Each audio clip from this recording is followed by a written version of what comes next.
Chairman, thank you for inviting me to testify on this important issue. People sometimes resort to drastic things when they're strapped for cash. However, it's unfathomable that Congress would consider legalizing a currently illegal activity that imposes harm on the most vulnerable members of our society just to raise money for more big federal government spending. Virtually the entire law enforcement community opposes legislation to legalize Internet gambling. In the 109th Congress, 49 attorneys general sent a letter of strong support for the legislation that eventually became the Unlawful Internet Gambling Enforcement Act. In the 110th Congress, 45 attorneys general sent a letter opposing Representative Frank's legislation to legalize Internet gambling. This Congress's iteration of the bill is strikingly similar to the previous legislation. Just last week, U.S. Attorney General Eric Holder stated clearly the Department of Justice's opposition to legalizing Internet gambling. During testimony before the House Judiciary Committee, he declared, and I quote, "We do not support the legalization of offshore gambling. When one looks at the negative impact that has had on the lives of individuals, the potential it has for problems that it might create even on a community-wide basis, it just seems to us that is not something that we would necessarily want to support." H.R. 2267 also guts federal criminal laws, including the 1961 Wire Act, which prevents sports bets and other types of bets and wagers from crossing state lines. Traditionally, states have had the authority to permit or prohibit gambling that occurs within their borders.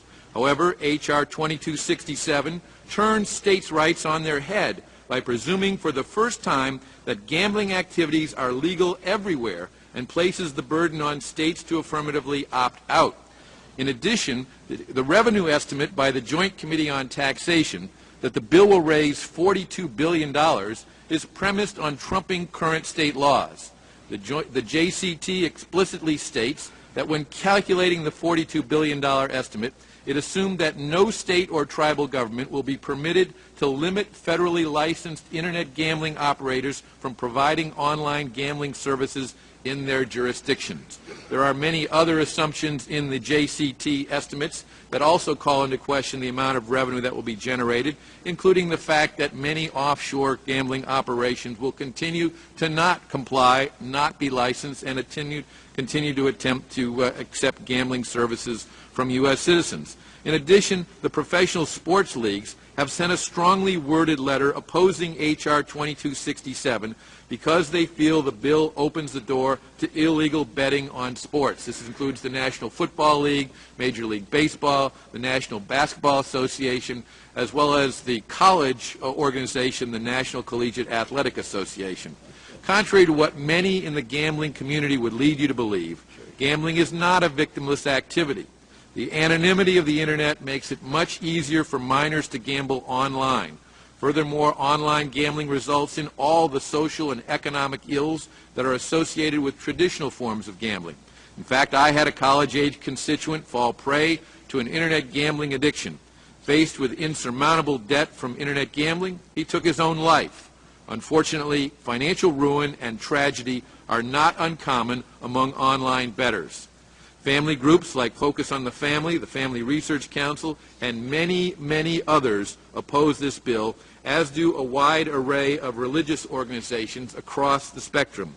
You also need to know that a broad coalition of these organizations include not just those traditionally considered conservative. They oppose the legislation as well. There is also bipartisan opposition in Congress to efforts to legalize illegal Internet gambling activity. Specifically, in 2006, 317 bipartisan members of the House, including Speaker Nancy Pelosi and Majority Whip Jim Clyburn, voted in favor of the strongest ban on Internet gambling to date. That bill contained, among other provisions, the Unlawful Internet Gambling Enforcement Act, which H.R. 2267 seeks to overturn.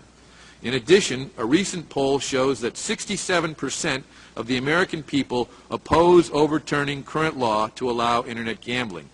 Furthermore, a recent study by the Annenberg Public Policy Center shows that weekly use of the Internet for gambling among college-age youth declined from 5.8% in 2006 to 1.5% in 2007, due in part to enforcement efforts taking place by federal and state law enforcement agencies.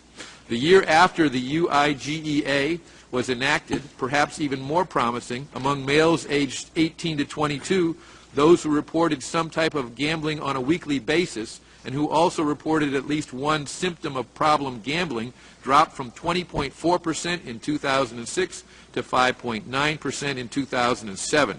This study illustrates that overturning current gambling prohibitions to generate new revenues will place the burden of paying for new government spending squarely on the backs of our nation's problem gamblers and youth.